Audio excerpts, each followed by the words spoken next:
নমস্কাৰ ছাত্ৰ-ছাত্ৰীসকল।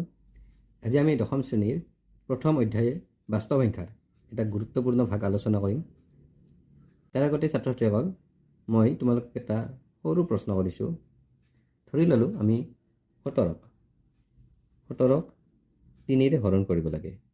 ইয়াত আমি কিমানটা ভাগ পাম? এতিয়া আমি যদি লিখোঁ 3ৰে 17ক হৰণ কৰোঁ, 3 5 গুণ 15, 2 ৰ'ল। এতিয়া 17ক কোৱা হয় ভাজ্য। 3 হ'ল যিটোৰে আমি হৰণ কৰিছোঁ, সেইটো হ'ল 3, সেইটো হ'ল ভাজক। 5 হ'ল ইয়াৰ ভাগফল, আৰু 2 হ'ল ভাগশেষ।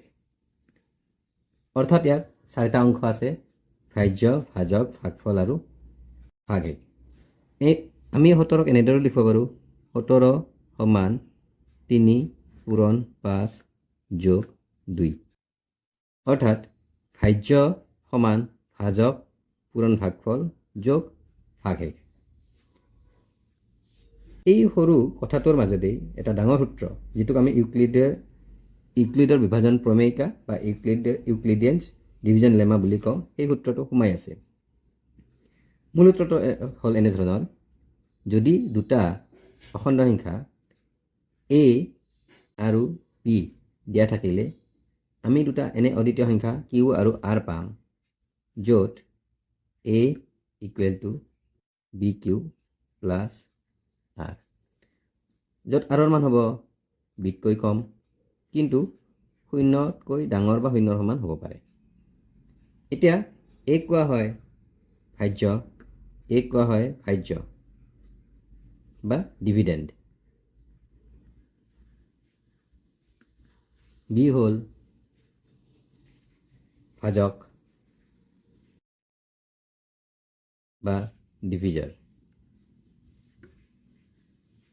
q হ'ল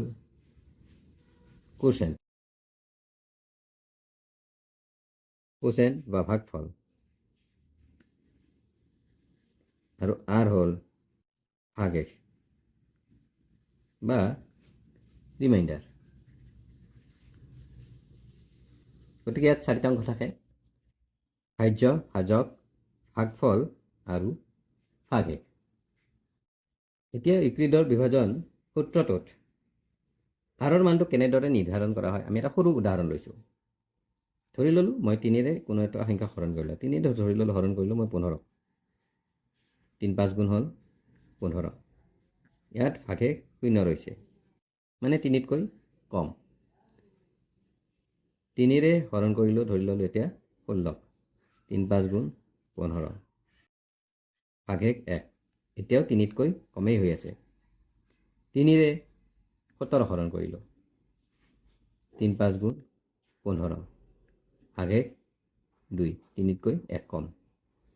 3ৰে 18 কৰিলোঁ, 3 6 গুণ 18, ভাগশেষ 0। 3ৰে এতিয়া 19 হৰণ কৰিলোঁ, 3 6 গুণ 18, ভাগশেষ 1। 3ৰে 20 হৰণ কৰিলোঁ, 3 6 গুণ 18, এতিয়া ভাগশেষ 2। 3ৰে 21 হৰণ কৰিলোঁ, 3 7 গুণ 21, ভাগশেষ 0।